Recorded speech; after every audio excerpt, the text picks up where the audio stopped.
Chumlen na khangkaw kaurakpaduda nupadu laktana longna tai. Nupa kharadusu Chumlen tamna sensilai. Adubu Chumlen na amamam tapu baurai. Moidi nisa saraka wasaw ngang kanguni panggal di yawba nate. Chumlen na phuba yaba phuri. Layil su Chumlen mukhamba laknari. Da yarime as toba sinaba tarime. Chumlen yam sauna. Aina thawaidagi su hena luna thamlibi aigi nupisida noyu usitana makhut masa sokidawa.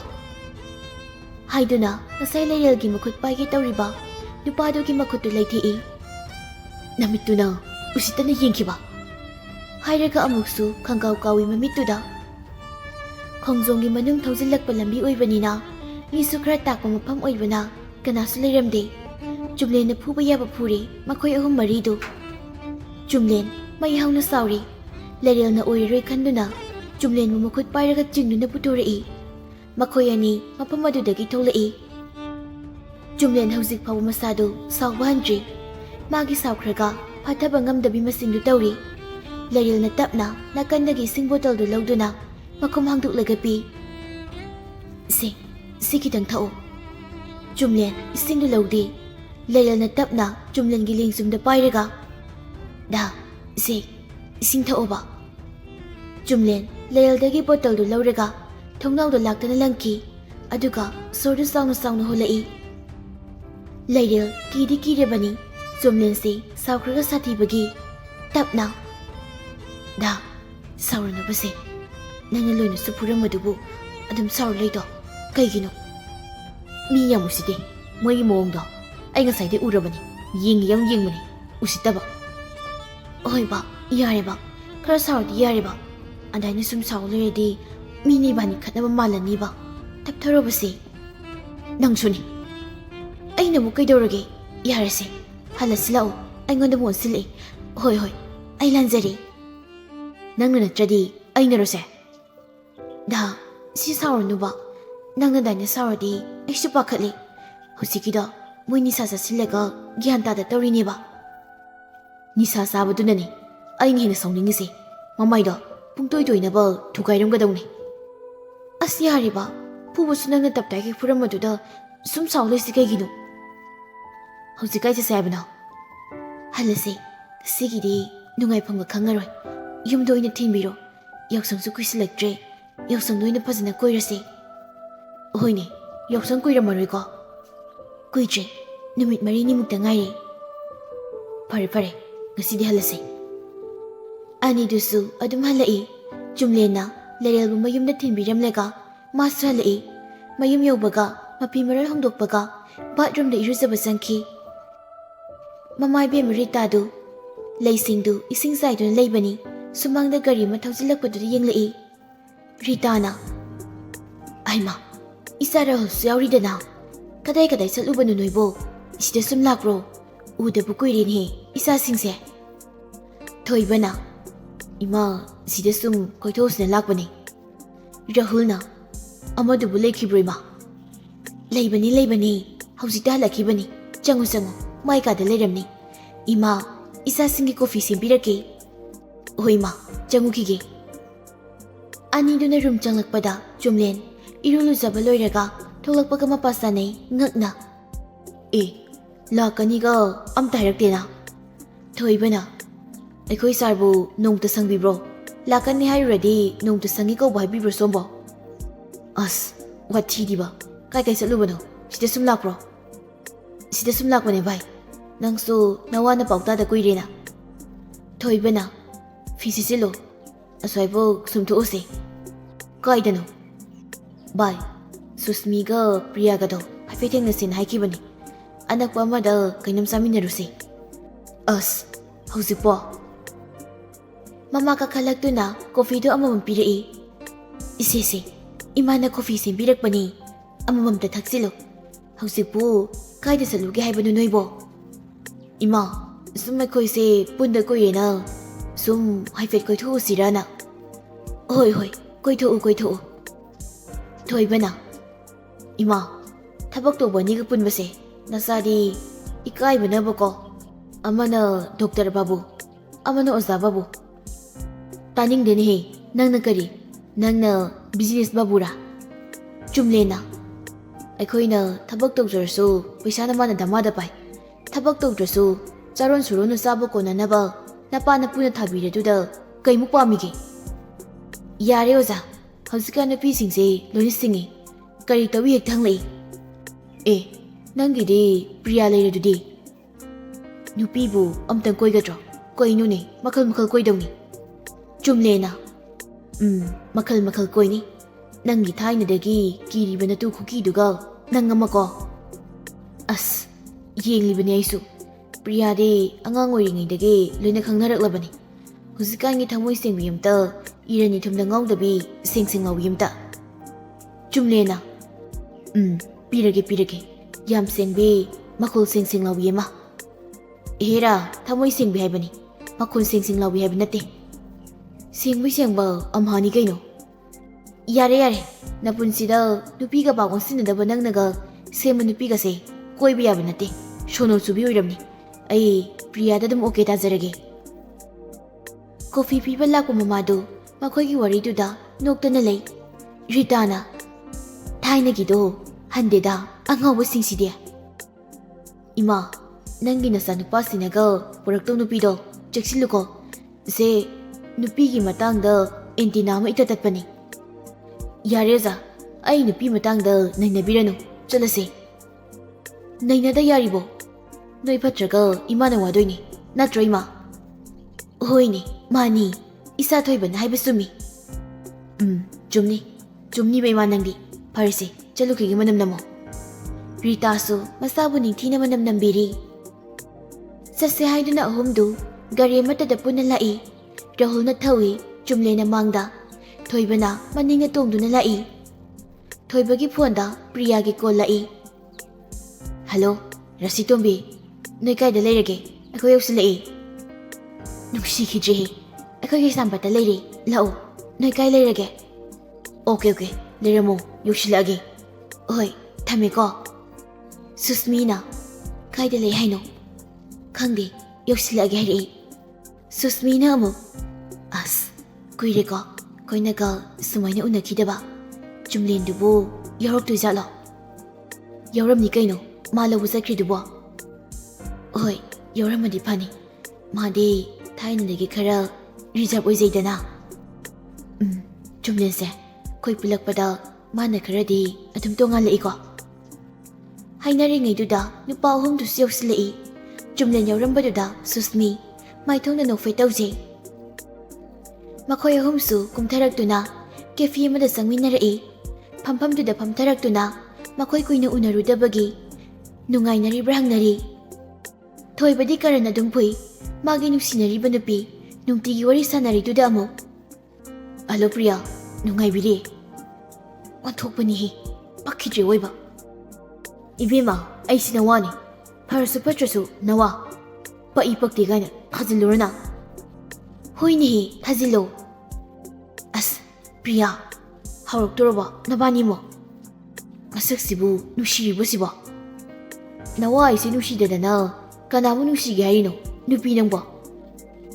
Marida nulai Priya di nokte Priyana.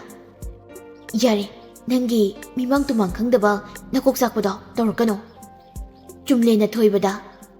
Bhai, yare, nuyani khatnabado horin khatnaro. Hauji kai sase haino order tawkro. Susmi da onsilaga. Kai sasige Susmi. Aidi iyayai. Rahulna. Iyayai de yoromoibu Susmi. As, aduni hikpari. Susmi Chumlena onsilaga. Chumlen, nangdi university tum chaliba. Oi, chali, halakpagani laise. Wari saringaiduda Chumlengi pocket tagi lakliba foldu lauthoktuna yengi. Legalgi oirami. Hello, Don. Kainuda, hankibudagi kem hairakti. Kaida leino, milangbai makhol sutai. Don, dase imana bakra lakdan tholai. Ai nangonda hairamdre. Nakandagi Susmina Rahulda wanganglakpadudai Susmina. Rahul, nangdi lampilda laibadagi nungairene. Lairil saurang nana. Kaida kim hairakdaba ha Kaidanoba, aduga, nupi makulga tai, nupi uni uiramni. Aduna natra, hairaktrido. Akin to wordy, hatlani niya. Nati, ay hairam gito wani, imana balak. Chumlen na wangang baloy Laril, pono fatka ki. Chumlen, Laril na dum ne kambalak paduda, nooks nook ningi. Matanta, nook fay tawraga. Pono poket hapchili, pondo hana tawruji. Kona gyanta na tiyam lagi khali.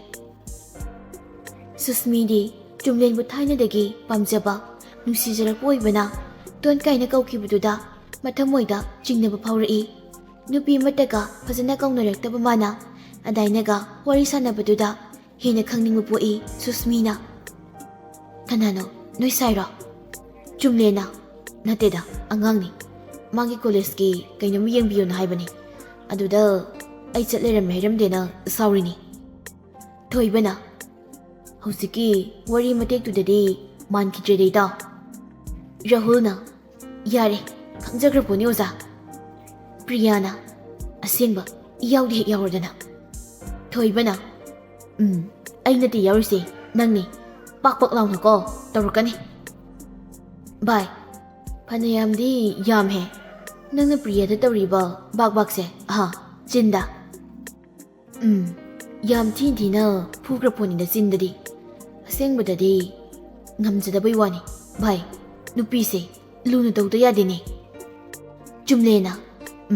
Tawgadam ni bye. Nupi sa wanya ponte, natro. Mayamda puna noi, Susmidi.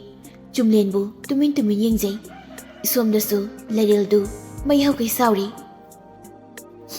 Kang ba? Ay nangasay sawkibani na. Phone hansin nagtawsin mo tali. Tawroy ba? Ay nasawra ka.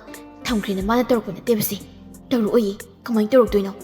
Matu mo na, nakandafam lera ka. Iruzaga hirambani na. Lora ka tawjara ka ni nangayri. Atuga mana somda, nupigam unadana. Kangniba, ay nitawoyo. Lora niba, mimang tumang kangdana. Nungay niba, phone ka tawrasu, payroy ba? Supahek payroy ba? Somdana, Rahul na. Yaksang su kuy je, ako'y su. Yaksang manungda, chak am daw sila na. Kuy rabay tungda. Kaya na di, hiik tawramani, ako'y si. Priyana. Yay ne, marinisan mo da daw si. Lora ka, abir kay singay na si. Thoibi na. Yani nang di. Chabay ni buhay na di. Loy niya ba ni? Nang sakra. Chae. Yam chae. Chumlena. As. Yari ba? Noy ni si di ba? Susmi da mo sindo na. Susmi. Nang di si da sumlay da dro. Kamay tawra niya. Ay. Si da unya tawra gina laa ba ni? Ada sumlay ba da? Yung da. Mama na. Mayang ni yung pan ki dyan na pakali. Chumbi ni dusu.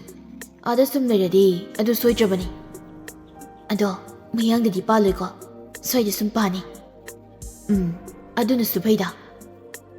Ado chumlen, nangdi, kaydi kangnarige. Ayse, kon hairagida. Bye, layba muksadrasu, adum sengna, layte hayo kaydoge. Thoibadi kangi, Susmina, chumlen manuksi hayba, Priyana haybadagi, adabu Susmigi mawong matawna, Chumlen na kay supamoy, hay naroy hayba kangduna, kay siyawd na di. Chumlen su, adu magkangi, Susmigi mawong mataw, adu nama, Susmi budi, kaya hay na di. Adu nga Priya budi, adu mpasa na wari watay say. Rahul di, Chumlen angang magkang ni hayba, pasa na kangdrasu, wari kangi. Hoy, koy taw Chumlen gidi, masano piye ma, kanasya na riba ni madi. Thoibi na, kay ba? Aduga, ako'y haidaba. Nangdi, yam tawramizat ni na ha. Sanariba wariduda, Susmidi. Matamoyda, tinglaw ba? Chak panungay taba pawi. Ma Chumlenda, tingag-tingag iyang dunalay. Chumlendi, matawan nigi pagiduda, nogto na tari. Priyasu, kay sukan silubataw di. Masukang libani, Susmigi mawo. Adoy ragaso, mahin kansin bataw di. Thoibi na. Koy no ba? Nupi ko'y babo, tumina ko'y manungay bro, ko'y no. Nang ako'y tunay sibo, masing arang taro. Ako'y daga, luto na ba, sini nang. Bay, luot pa'y wana teda. Sum, hay ka da ba do? Matang misasada ba? Ado da, paragtar tau ba ni? Is, matang sa di kay na. Aduga Rahulna khangis na kamay na. Ha, ay na kamay khangdri ba? Ay na khangisi na nahan nong mapon tawrubada. Waiting kulay sada ba? Aduda ay na takalaga ang mudhay dura ini. Hanaga haibiram maza natte da bay.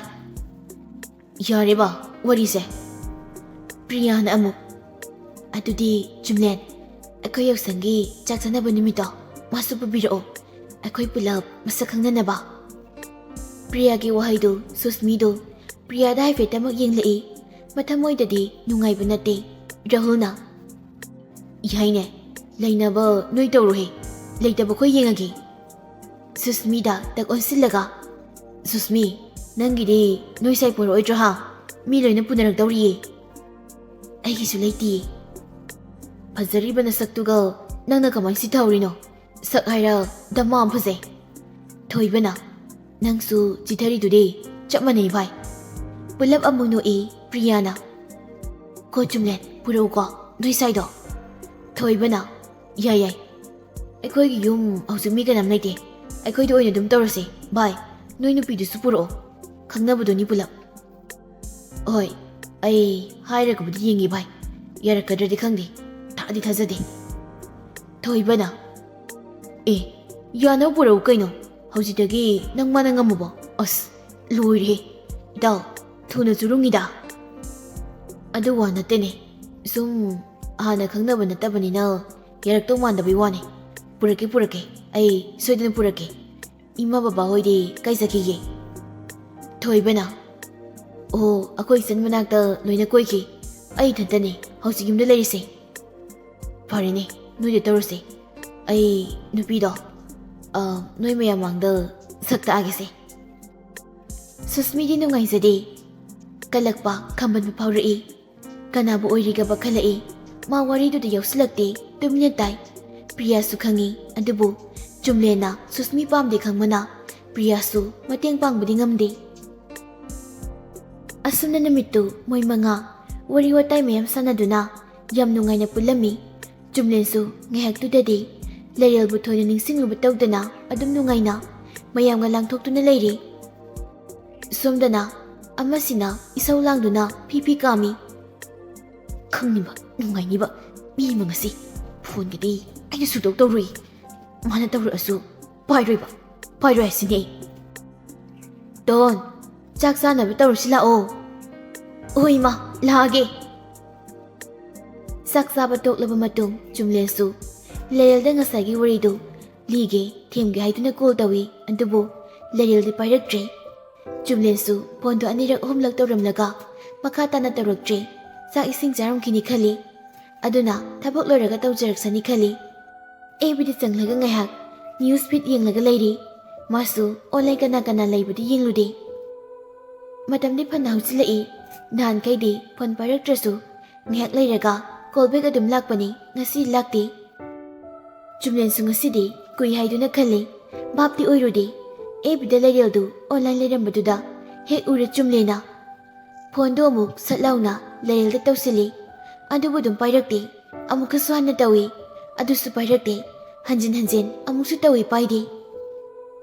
Jumlen maray kanba. Manangam trikai yadaba minido. Hanjin tawsili masu. Madusu supai paidi. Nupisisu paidi supai he. Layal su lakliw phone sida muna yengduna. Paisira pairosira kanduna lay. Pondo muktatki. Handakti phagi dagi. Jumlen du sauning lai. Pondo sum pairaktrabadagi. Ebida message tari. Pondo handake pairaktraba. Nang aina kaidogi mo. Message to thakraba matung. Send tawkraga message reply su lakte. Message send tawkraga reply laktabududa. Koidaw hena sawkali. Phone tawsinba su lepte. Adum layal su supai pakalakte. Jumlen phondo mukusu tawsilai. Handak su pairakte. Hanjin sum tawbada. Handakti phone waiting layrami. Layril na. Chak sarabu tombi. Chari nang di sarabo. Aisu sari. Kasido koidaw sawgatana. Khatnabadana chak isa sa senba yadri. Kaidawrage kagi khatnai no. Kaisu nateda. Kaino nang makaidaurage ba? Mi ma saknuside na magi phone do paidaba. Aduni ꯅꯪꯉꯣꯟꯗ call ꯇꯧꯔꯤꯁꯤ waiting ꯂꯩꯍꯟꯒꯦ ꯇꯧꯕꯅꯤ. ꯑꯁ ꯕꯤꯔꯥꯅꯤ ꯕꯦꯝꯃ ꯅꯪꯁꯤꯗꯤꯕ. ꯀꯩꯒꯤꯅꯣ phone ꯄꯥꯏꯗ꯭ꯔꯗꯤ ꯀꯩꯗꯧꯔꯒꯦ? ꯉꯁꯥꯏꯗꯣ ꯑꯩꯅ phone ꯇꯧꯕꯗꯅꯦ. ꯁꯤ ꯍꯥꯏꯔꯒ ꯉꯁꯥꯏꯒꯤ ꯋꯥꯔꯤꯁꯤꯡꯗꯨ ꯇꯣꯝꯕꯤꯗ ꯂꯤꯔꯝꯃꯤ. ꯋꯥꯔꯤꯗꯨ ꯇꯥꯔꯒ ꯇꯣꯝꯕꯤ ꯅꯣꯛꯇꯨꯝ ꯅꯣꯛꯏ. ꯆꯨꯝꯂꯦꯟꯁꯨ ꯁꯣꯝꯗ ꯂꯩꯔꯦꯜꯗ ꯐꯣꯟ ꯇꯧꯕꯗꯨ ꯁꯨꯡꯂꯦꯞ ꯂꯦꯞꯇꯦ. ꯂꯩꯔꯦꯜꯁꯨ ꯐꯣꯟ ꯇꯧꯔꯛꯏꯗꯨ ꯈꯪꯂꯤꯕꯅꯤ. ꯇꯧꯒꯦ ꯌꯥꯎꯅ ꯇꯧꯔꯤꯕꯅꯤ ꯃꯥꯁꯨ. ꯆꯨꯝꯂꯦꯟ ꯐꯣꯟ ꯁꯨꯝ ꯇꯧꯔꯝꯕꯗꯒꯤ ꯈꯣꯏꯗꯧ ꯈꯪꯁꯥꯎ ꯁꯥꯎꯒꯠꯂꯛꯏ. ꯐꯣꯟꯗꯨ ꯇꯧꯕꯁꯨ ꯂꯦꯞꯇꯦ. ꯋꯦꯇꯤꯡ ꯁꯨꯝ ꯂꯩꯕꯗꯒꯤ ꯔꯤꯡ ꯑꯃꯨꯛ ꯆꯠꯂꯛꯏ. ꯄꯥꯏꯕꯗꯤ ꯁꯨꯛꯄꯥꯏ ꯄꯥꯏꯔꯛꯇ꯭ꯔꯦ. ꯁꯥꯎꯅꯤꯡꯗꯅ ꯐꯣꯟꯗꯨ ꯈꯛ ꯀꯛꯏ. ꯐꯨꯛ ꯍꯧꯒꯠꯇꯨꯅ ꯗ꯭ꯔꯦꯁꯇꯨ ꯁꯠ ꯁꯦꯠꯆꯤꯜꯂꯤ. ꯅꯨꯄꯤꯗꯨꯁꯨ ꯐꯣꯟ ꯁꯨꯝ ꯇꯧꯔꯝꯂꯒ ꯂꯦꯞꯈꯤꯕꯗꯨꯗꯗꯤ ꯐꯣꯟꯗꯨ ꯍꯥꯏꯐꯦꯠꯇꯤ ꯌꯦꯡꯂꯒ ꯂꯩ. ꯆꯨꯝꯂꯦꯟꯁꯨ ꯗ꯭ꯔꯦꯁ ꯁꯦꯠꯆꯤꯟꯕ ꯂꯣꯏꯔꯗꯨꯅ ꯃꯥꯒꯤ ꯒꯥꯔꯤ ꯁꯣ ꯊꯝꯐꯝꯗꯨꯗ ꯑꯃꯨꯛ ꯂꯥꯛꯏ. ꯁꯣꯗꯨ ꯃꯈꯨꯠꯅ ꯇꯥꯞ ꯄꯥꯏꯔꯒ, ꯈꯪꯂꯤꯗꯅ ꯑꯉꯥꯡ ꯑꯃ ꯃꯤ ꯎꯁꯤꯠꯇꯕ.